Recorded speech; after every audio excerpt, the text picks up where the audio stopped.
Welcome back. If you saw the first episode, this is episode 2. My name is David Baines, and it's been a while. I've been procrastinating on it. Fears have come up. Just the whole doubting, when you're putting yourself in front of a camera and you're going to publish it to the world and putting yourself out there, it's a kind of a scary thing for an older folk like myself. And so, but here I am, and I just wanted to, so I'm in this chair. I actually have a piece of paper in front of me. I actually wrote some notes down, which I'll be looking at as well. So it's not going to be as spontaneous as I like. But again, I wanted to really set a foundation for the future videos that I'm going to do, which again will be more spontaneous in different spots and that sort of thing. Just to really give a little bit of a background of how I think, how I hold my opinions, and how I sort of want to share things and that sort of thing. And the main thing is I just really want to keep showing up into my fullest sense. I feel like this is the next progression for me. I've been sort of sitting quietly back for some time, and I'm really, really excited to share what I think will hopefully be valuable to people to get something for their life, and so they'll feel empowered within themselves. What I was talking about, I'm going to start with just talking what I talked about in the first video, talking about small T truths. And what these really are, what I sort of call small T truths, are really just my opinions. And I sort of compare them between small T truths and big T truths. So small T truths are essentially things that I've observed. Really from the day I've been born to now, I have opinions. I've seen things, had experiences. I think this is this, I think this is that. And so I've gone through this life expressing things. Now when I was younger, I thought these things were a lot more absolute, but really I've come to understand that pretty much everything is a small T truth. And so I just wanted to say that, and really express that, because I realize that a lot of times people are going to get offended, offended by something I'll say, and and obviously I don't want to, I guess when I was in the last sort of while, 20 years, I just really didn't want to disrupt people. I want people to feel good in their life, but I realize that when you're expressing something, people are not going to like it. And so, I'm just really giving my opinion about these sort of things. Now, encountering that, what is a big T truth? A big T truth is something that, like the sunshine. That's a big T truth. Where we all agree there's a sun. Oh yeah, it's up in the sky there. Yep, there's a sun there.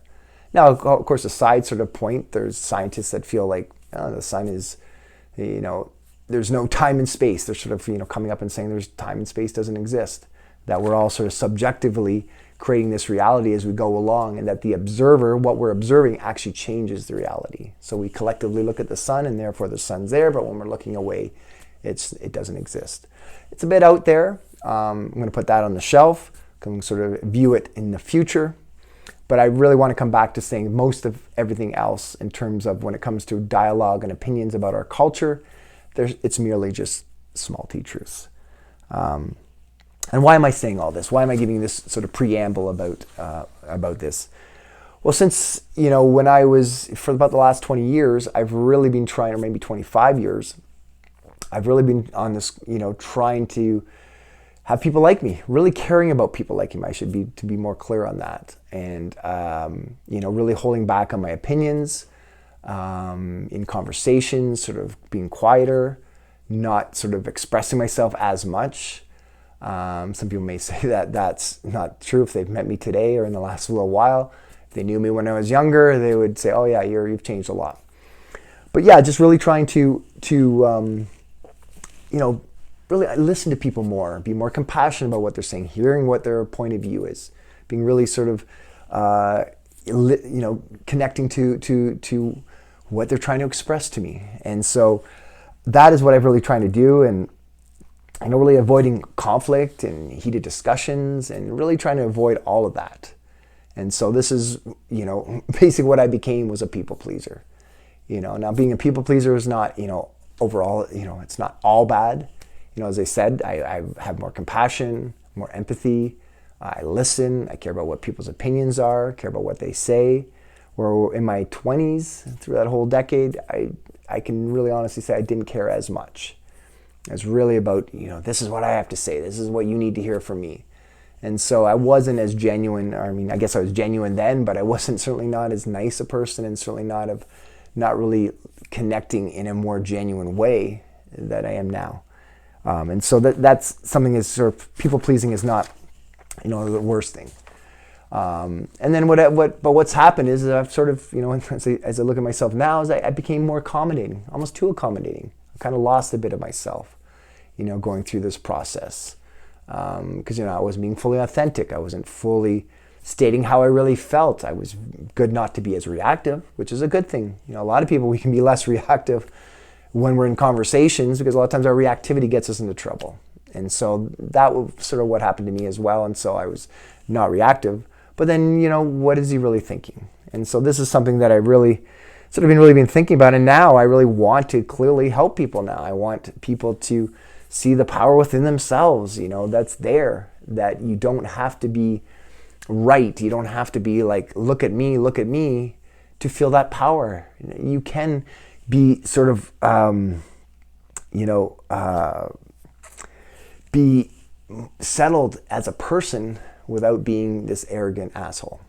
And so, and really it's just being aware doesn't mean there's no challenges and obstacles in the way. When we become aware of this way of being, compassionate, empathetic, sharing your opinion while at the same time, accepting that maybe what you say might offend some people. And so I want to save people a lot of time, because I wasted a lot of time in my 20s, with my absolute truths and it could be about anything. I could say to you, if it was a sports related thing, Montreal Canadiens are the best. You like that other team, you're stupid, I thought absolutely that they were the best. It wasn't just opinion. It was so cloudy. As much as you can say, well, no, it's just a sports team. How can you say that? But if you guys got any friends of sports friends out there, some of them are pretty passionate and they believe that their team is the best. And some of them will even fight you for it, and get all ugly at you if you're sort of talking about your team, especially when we're younger. As we get older, we sort of realize it's just a game. And so, I want to save people time, and, I really want to sort of just, share my opinions without getting so angry. I'm just going to give you an example of, a small T truth that when I used to carry these big T truths, which again, as I said, looking back, it really was a small T truth. When I, joined a rock band, in terms of traveling with a band, a friend of mine's band was, when I was 25, was going to go out to California. They're going to buy a tour bus. It seemed very exciting. The job I was at was ready to leave. And so I got it, put some money into this bus. We purchased this bus and we went out to California. And it was great. I thought, this is going to be awesome. And again, many, many tours later, I ended up joining the band. We ended up traveling here and there. And again, that's another story to put on the back burner. But again, at 25 years, our first tour was called Fuck the Week Tour. We thought we were these very smart people. I want to say weak, W-E-A-K. So weak-minded people. We were sort of rebelling against, people that were following just the standard rules: get married, have kids, get a job, your regular job, do your thing, follow what society says to you, the mainstream and all that. And so this is where we judge as weak-minded people. Not realizing as I've gotten older, there is, to be really truly empowered in your life, you need to be responsible for your life. You need to have a sense of responsibility. And so that's really that came from that and that understanding, but it took a long time to get to that. And so when I look back at that, I was the weak-minded person and really didn't really know as much as I thought I did. Now, this is why I want to speak in a public forum right now, because right now I see this divisive world, especially after election in the States and people getting into their groups and othering and all this, and it's just gotten ugly. And yet I see clearly that we are all very much interdependent, And like even the politicians weren't even presenting a vision. They were more spending, in this American election, more spending time putting down the other person than actually creating a vision. And so I guess for me, in my own little way, I want to create a vision, Again, I'm one of millions of people that are doing it, spreading this word of love. But yeah, like the sort of divisiveness, people that first think that way, they're like, oh, if we can only, just change their opinion. They just need to change their opinion, they change their thinking. Well, if they don't do that, well, you know what we'll do? We'll just shame them. We'll shame and blame them. Well, that's not working. Okay, well, I think we may have to go, we may have to just kill them. You know, that way we're going to have a sense of peace in our life. We get rid of those people, we'll have a sense of peace in our life. Well, that hasn't worked. And so we've moved on from that. So I want to share my small T truth opinions, you know, in terms of empowering people.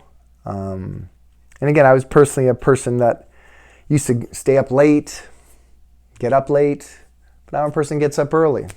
I'll go to bed quite a bit early. Again, I have a child as well, and so I'm excited about life. I'm excited about the possibilities of life, and you know, not feeling, founding this newfound energy and this sort of seeing this holistic perspective that we're all interdependent on each other, and that I play a part in it, that I'm participating. I'm not just a bystander looking at this film, this movie that's going by. And so that really excites me. And again, once you have this understanding of this way of being, of loving yourself more, loving the world more, it doesn't mean the challenges and obstacles don't go away. If anything, you can see them more clearly, but you're not afraid of them anymore. You're not afraid because you can see that the common ingredient among all this is generally, it's, you know, people talk about fear. I'm even going to say it's hate. It's a hatred of self, hatred of the world, hatred of that person, a dislike. Really what we're hating is the behavior, the actions, the words that they're saying. And so when you become clear of that, life becomes easier. Now, again, you can still hate the behaviors, you know, rape, murder, greed, you know, excess wealth. You can hate all these behaviors that people are doing on the planet right now, but you can still love the person. As I said, I say always love the person, hate the behaviors. And then just bring light to those behaviors so that you can actually change them, because we have to make people aware that these behaviors exist. Now, one could argue and say, well, yeah, but we know murder exists. Why is it not stopped? We brought it to the light. Murdering sucks. What is the environment that we're living in? You know, we have to look at the environment as well. So as I said in the first video, I'll be focused on subjects of politics, health, environment, sports, social interactions, pretty much everything. I sort of look at the whole sort of world thing. And to be clear, I've given time to explain all of the above, you know, so, you know, to move out of my shell as a people pleaser and just become a well-rounded human. You know, someone that I can look in the mirror and say, yeah, you're doing everything you can do, Dave. You're not just sitting back and, you know, talking about it, but you're actually doing something. I know there's millions of videos out there right now, you know, and that was, again, one of my resistance for even putting out a video. But I said, why not? I like being in front of a camera. I like talking. I feel like I have some things to say. I've really come clear on this whole small T truth sort of thing, you know, and realizing that, yeah, people may not like what I say. And again, this is the second video. Who knows even how many people are going to watch it. But I really wanted to have a foundational sort of video so that people, you know, I can go back and say, look, no, I've always said this is my small T opinion. It's not a big truth. I'm sorry that you're feeling offended and you want to attack me for what I'm saying, but it's just an opinion, you know. It's really just an opinion. And I really want that to diminish that feeling of being upset and whatnot. And again, you know, a wise man once says that, you know, it's important in life to sort of be passionate about life, you know. And I want to be passionate. I really want to feel that life again, be passionate and feel, and I want this for others. I love to be in a passionate world. Obviously not passionate where I'm passionately want to kill you, or some people want to kill others, but I want passionate for love, passion for joy, passion for excitement and just getting out there with people and loving life. That's the sort of passion I want. And so again, when it comes to my opinions, you know, this wise man said, be passionate about your opinions. These are my opinions. These are what I'm thinking right now, but hold them loosely. Hold them loosely. So when new information comes in, you know, new information comes in, then a new answer comes in, things change. And now I have a new mindset. I have a new way of looking at that. And so I really try to hold all of those things in. Now, when it comes to love, you know, is someone going to change me and say, no, you got to hate more? No, I've done the hate thing. I viewed, you know, when I was younger, it was easy to hate people. Those people, that's what's causing the problem. I've done that. It doesn't work. It doesn't lead to any sort of happiness. doesn't lead to an overall sustaining joy. It's just not sustainable, a hatred way of looking at life. Yes, it gives power, but again, that power is not sustainable. There's always more that's being wanted, more and more and more. And so this is why love, I really sort of feel the love is sort of something that I'm holding loosely. Again, I want to keep truth. But again, that's when I feel like I'm going to hold that one right to the day I die. But again, various opinions about different topics, I'm open to that, because a lot of things I may hold, may not be true. And I think I just want to read this last bit so I sort of get it all clearly. So it's really just on record what I'm trying to say here. And again, I feel like I've sort of stumbled along today. Again, it's hard to talk continuously about sort of things and make sure everything's organized and whatnot. But I just wanted to sort of, again, if you're watching this, that I'm just one human speaking to another human that's humbled himself as I've gotten older, and really trying, in this present moment and moving forward to be the best human and contribute to this planet, to really connecting us again, to really getting us aware of the connection, doing it in my daily actions, at home, at work, and all my movements, in not just this digital world, but in this physical world, which is, we have to always remember that everything, this technological world all emanates from this physical world, starting with our physical body. If we don't have the body, if our body's dead, we're not here. We're not participating anymore. That being said, death is okay as well. Get another topic. But let me just finish here. I'm just going to read the rest. We're moving into a world where, I'm going to take my glasses off because I find I can read a little bit clearer here. This is the aging process. We're moving into a world where adaptability of our opinions and what we think is true is going to be challenged. Be flexible to what is going to emerge. This technological world's changing all the time, and I get it. We got to be flexible. Yet when new information comes in that challenges your narrative but resonates with your heart, then be prepared to release that old story.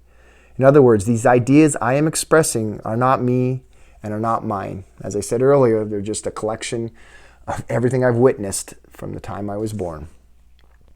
They've been learned since the day I was born, from what I saw, what I smelled, what I heard, what I touched, what I've tasted, what I feel. I will let go of the narratives that no longer serve me, as this is how I grow as a human and have grown as the person you're seeing in front of you right now. This, to me, is how we can live in a world where people can feel heard and where bad ideas can die without a whole bunch of people suffering in the process. For this podcast video, I will be monologuing as I'm doing today, and sharing my insights into the world, with the hope of doing interviews with other people as things progress. We are all storytellers and story keepers, which are contained in our conscious minds. Every story that you have right now has been imprinted in your mind since the day we were born. And if you believe in reincarnation, then these stories go even further back. The important thing is to remember that stories matter. Your story matters, my story matters, everyone's stories matters. Let's just be curious about those stories with a loving heart. And so I just want to say thank you again for listening this far. Again, my intention is as the videos go on, they're going to be more tighter, more concise, more impactful. That is really my goal. Again, like anything, you just got to get the train out of the station. So thank you for observing my train as it moves out of the station. And for the practical action today, I just want you to think about one belief that you've had in your life that when you were younger, that you thought this was an absolute truth. And as you got older and sort of look back at it, you're like, no, it's not an absolute truth. It was really just my opinion. It's just a perspective. It's actually a small t truth. And I really want you to think about that because then you can start to think of, well, what truths am I holding today that I may think are really truthful, that maybe they're not as truthful as I think. And so just to be that flexibility, be flexible, not just in our bodies, but in our minds, especially if we want to, adaptability is going to be the key moving forward on this planet right now. And so this is going to be something we all got to work on, and I'm doing it as well. So again, thank you for listening to Lean Into Love Now. And as the title says, hey, lean into love now. Lean into that love. What can you love today? Can you lean into yourself a little bit more? Love that. Whatever it is about yourself you're maybe not liking, love into that. Anyways, I'm going to zip my lip, and I'll see you guys later. Have a great day.